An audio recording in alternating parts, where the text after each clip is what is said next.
Hello guys, Ugok Anime PH nga pala, ngayon nga ay pag-uusapan natin ang Chapter 20 ng Dragon Ball Kakome. Pero bago ako magsimula ay mag-like and subscribe na kayo sa ating YouTube channel para lagi kayong updated sa mga video natin about Dragon Ball. Pero bago ako magsimula ay mag-intro na muna tayo. Goku!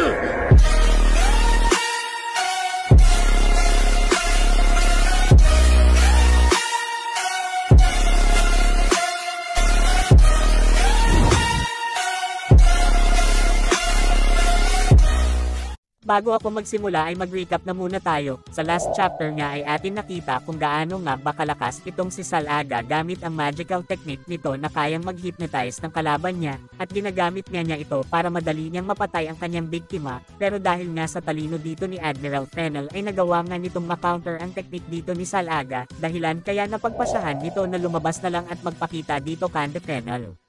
Dito na nga papasok ang chapter 20 ng Dragon Ball Kakome na pinamagatang Zenkai. Sa unang panel nga ay ating makikita itong si Salaga na kasalukuyan nakatingin dito kay Bulma na sobrang natatakot din sa mga oras na ito. At nang hahawakan na nga ni Salaga itong si Bulma ay agad naman umatake dito si Kaba ng parang ray gun na rektang tumama sa noo dito ni Salaga.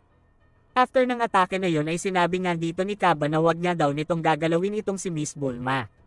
Sa moment na ito ay ating makikita na tumagos nga sa ulo ni Salaga ang atake na ginawa ni Kaba, pero hindi nga ito nakapagdulot ng kahit anong damage kay Salaga kasi nga mabilis lang niyang nihilang damage na natanggap niya dito kay Kaba. Dahil nga sa ginawa dito ni Salaga ay nagulat nga dito si Caulifla at sinabi nito na ang beam na tumama nga daw dito kay Salaga ay hindi lamang nagbigay ng malubhang damage dito, at ang atake na nga daw na ginawa ni Kaba ay isa sa pinakamalakas na pag-atake nito, rekta nga itong tumama at tumagos sa bungo nitong si Salaga pero parang wala pa din nangyari dito. Salita nga dito si Salaga at sinabi nito na hindi nga lang daw dalawa ang abilidad na meron siya, at ito nga ay tumingin ulit kay Bulma para nga kuhain na ito.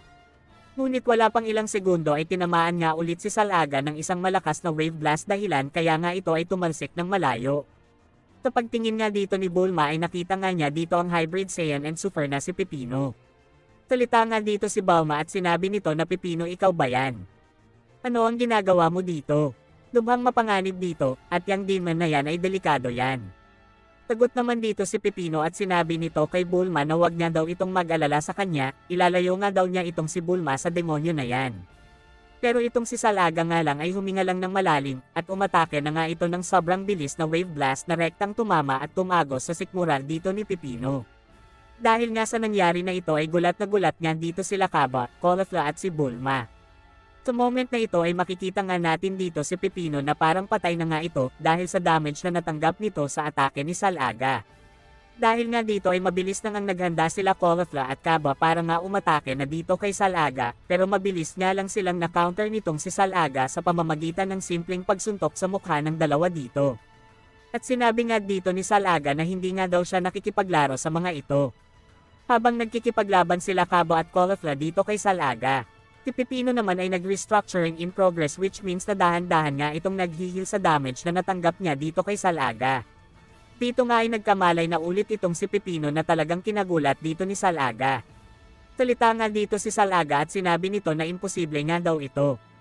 Si Pipino nga dito ay gulat na gulat din sa mga nangyari at sinabi nito na hindi nga daw niya ni-expect ang bagay na ito, at naramdaman nga daw niya kanina na nasa bingit na siya ng kamatayan, pero ngayon ay ramdam ko na mas lumakas na ako, talagang nakakapagtaka ito. Sa moment na ito ay nagsalita nga itong si Salaga at sinabi nito na ikaw pala ay gumagamit din ng magic. Sagot nga dito ni Pipino na anong magic? Hindi ako naniniwala doon sa mga nonsense na yan. Ikaw ay nasa Universe 6 kung saan kami ang may pinaka-advanced na technology sa lahat. At papatunayan ko sa'yo na hindi mo ako mabibiktima sa mga pangloloko mo. Salita nga ulit si Salaga at sinabi nito na pero ikaw ba ay naghahanap ng isang tunay na magician na nagmula sa Universe 14? Huwag kang mag-alala at maya-maya ay makikita mo na ang mortal na yon. Dagdag pang sabi dito ni Salaga na ang mortal nga daw na walang imagination ay wala nga daw mga pakpak. Pero dito nga ay naghanda na si Pipino para nga simulan na nila ang laban. Sa moment na nga na ito ay agad nang sinabihan ni Pepino sila Caulifla at Kaba na ilayo na nga daw ng mga ito si Miss Bulma sa lugar na ito at siya na nga daw ang bahala dito kay Salaga. Dito nga ay nagpalabas na nga si Pepino ng shield para nga ipangsalag sa mga atake na gagawin dito ni Salaga, habang sila Caulifla at Kaba nga ay mabilis na kinuha dito si Bulma para nga ilayo na ito kay Salaga. Si Salaga nga dito ay parang nag-e-enjoy sa laban nila ni Pepino.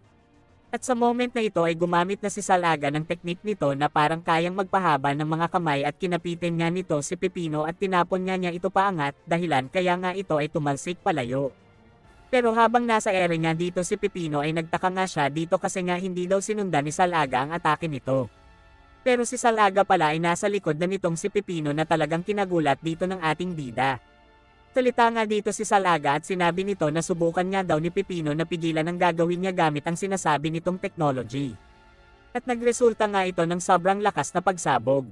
Sa kabilang banda naman ay naramdaman nga nila Bulma ang malakas na pagsabog. Salita nga dito si Bulma at sinabi nito na narinig daw ba nila ang malakas na pagsabog. Salita nga dito si Caulifla at sinabi nito na magagawa daw bang mapigilan nitong si Pepino ang demonyo na yon. Sa moment na ito ay balik nga ang scene dito kay Pepino na kasalukuyan gamit ang shield nito, at sinabi nga nito na itong si Salaga nga daw ay may kakayahan na sirain ang buong area na nandito. Pero bakit mo pinigilan ang sarili mo? Ano ang rason? Sagot nga dito si Salaga at sinabi nito na siya daw ay inutusan ni Venerable here take care itong si Bulma, at huwag nga daw siyang papatay ng kahit anong mortal na nasa path niya. At ang isang grupo ng Saiyan na yun ay isa lang obstacle para nga hindi ko magawang matapos ang trabaho ko, pati ikaw ay parang ganun na din. Dagdag pang sabi nito na siya nga daw ngayon ay nasa merciful mood. Kaya bibigyan nga daw niya ng isa pang chance ito kung ayaw daw nitong mapasama sa list ng kanyang mga pinatay. Pero after nga magsalita dito ni Salaga ay naglaho nga bigla si Pepino na talagang kinagulat dito ni Salaga at mabilis na nga lang siyang sinakol dito ni Pepino. Salita nga ito at sinabi nito na madali ka lang naloko ng simpleng hologram ko Mr. Magicians, nakakapagtaka naman ang paningin mo. After nga nito ay mabilis na ngang bumulusok sila Salaga pababa habang kapit nga siya dito ni Pepino. Pero habang nasa ere nga sila ay sinabi nga dito ni Salaga na ang nakuha mo ay isa lamang solid illusion, hindi ka ba nag-aalinlangan? Dahil nga sa sinabi ni Salaga ay nagulat nga dito si Pepino at bigla na nga lang naglaho dito si Salaga at napunta nga ito sa likod ni Pepino. Mabilis nga nitong sinakal ang ating bida at sinabi dito ni Salaga na nabiktima ka ng illusion ko. Sa moment na ito ay naisip ni Pepino na dahil nga daw sa ginawa nitong si Salaga ay wala na nga daw siyang choice kung hindi ang gawin ito. At dito nga ay biglang nagkaroon ng sobrang lakas na tornado na talagang kinagulat dito ni Salaga. Si Pepino nga dito ay ating makikita na nagkaroon nga ito ng malakas na tornado sa bawat kamay nito. Salita nga ito at sinabi nito na noong bata pa nga lang daw siya ay hindi nga talaga tumugma ang lakas niya sa natural na lakas ng ibang Saiyan. Ang dahilan nga nito ay may dugo ako ng Tofley sa aking DNA. At dito nga guys ay ipinakita itong si Pepino na pinagtatawanan ng ibang mga bata na Saiyan, dahil nga hybrid na Saiyan siya ay talagang hindi ni Pepino maiwasan ang discrimination sa kanilang planeta. At dahil nga din sa mga sinabi ng magulang niya na sila nga daw ay mga uncivilized people, at hindi nga daw kaya ni Pepino na gumawa ng isang mundo na nakaseparate ang mga independent people and dependent people. Dahil sa mga nasabi sa kanya ng sarili niyang magulang ay nagkaroon nga dito si Pepino ng matinding motivation para nga ipakita sa nanay niya na nagkakamali nga ito sa pangmamaliit sa kanya. Kaya dito na nga nagsimula si Pepino na gumawa ng mga device at artificial intelligence na makakatulong sa kanya, at sa iba na din na walang kakayahan lumaban para nga makalaban sa mga taong mapang mataas. Sa moment na ito ay balik ang scene dito sa present kung saan ay ating makikita dito si Pepino na nakahanda na nga sa mga oras na ito. Dito nga ay sinabi ni Pepino kay Salaga na dahil sa pagsusumikap ko ay nakagawa ako ng isang device na talagang magpapalakas sa akin, tinatawag ko itong Twirling Force. At dito na nga natapos ang chapter na ito, kaya mag-like and subscribe na kayo guys para nga maging updated kayo sa mga next upload natin.